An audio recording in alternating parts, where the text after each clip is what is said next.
రాజకీయ పార్టీని నడపడం 10 సంవత్సరాల నుంచి రాజకీయ పార్టీని నడపడం ఎంత కష్టమో అని చెప్పి నరాలు పగిలిపోయేలా చిట్లిపోయేలా మాట్లాడుతున్నావు. ఎవడ పెట్టమన్నాడు స్వామి నిన్ను? రాజకీయ పార్టీ ఎవడ పెట్టమన్నాడు? నువ్వే ఉద్ధరిద్దామని వచ్చి జనసేన పార్టీ పెట్టావు. దానికి కుర్రోళ్ళు ఉర్రేతలు ఊగిపోయి నాలాంటి వాళ్ళు కూడా వచ్చి నీకు సపోర్ట్ చేయడం మొదలుపెట్టారు. కానీ నువ్వేం చేసావు? జనాల సమస్యలు పరిష్కరించాలా? జనాలతో ఎప్పుడు మమేకం అవ్వాలా? జనాల్ని వాళ్ళ కష్టాలు ఏమున్నాయి ఎప్పుడు ఏ రోజు తెలుసుకోవాలా? ఒక లారీ మీద వస్తావో ఏదో స్పీచ్ ఇస్తావు పోతావు. మరి నువ్వు ఎట్లా 10 సంవత్సరాల పార్టీ పెట్టి ఒక్క ఎమ్మెల్యేని గెలిపించుకుని ఆ ఎమ్మెల్యే కూడా నీ దగ్గర లేకుండా చేసుకున్నావంటే నువ్వెంత అసమర్థుడివి అర్థం అవట్లా నీకన్నా?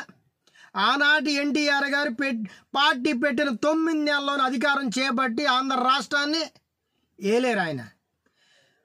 మొన్న కేజ్రీవాల్ గారు అతి సామాన్యుడు ఒక అధికారి పార్టీ పెట్టి ఢిల్లీ పీఠాన్ని బద్దలు కొట్టి ఢిల్లీ పీఠం మీద కూర్చున్న వ్యక్తి కేజ్రీవాల్ గారు.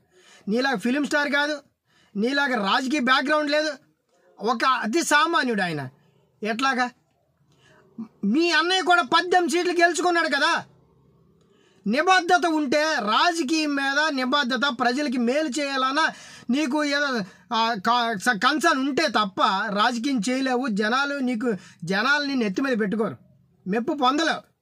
నువ్వు ఇంత ఎదవ్వు అని తెలిసినా, నువ్వు ఇంత అసమర్థుడు అని తెలుసుక ఇంకా భుజాల మీద కాదు నేను నెత్తి మీద పెట్టుకు చూసుకుంటారు. మళ్ళీ ఆ జనాల్ని నువ్వు తిడతావు వచ్చి, నన్ను 2 చోట్ల ఓడగొట్టారు, నా ఎంత బాధ ఉందో తెలుసు. ఎందుకు ఓడగొట్టరు? నువ్వు జనాల కోసం ఏం చేసావు? నువ్వు జనాల కోసం ఇది చేశానని చెప్పు. ఏమీ చేయవు, పౌడర్ వేసుకుని వచ్చి ఊగిపోతూ మాట్లాడుతూ మళ్ళీ నిన్ను నెత్తి మీద పెట్టుకున్నావు తిడతావు. నువ్వు నిన్ను ఎవడో ప్రశ్నించకూడదు. ప్రశ్నిస్తే వైఎస్ఆర్సీపీ కోవట్లు అంటావు నువ్వు.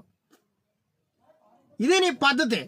నిన్నెవడా మోసేది? ఇంకా నిన్నెవడో అందరం ఎక్కించేది?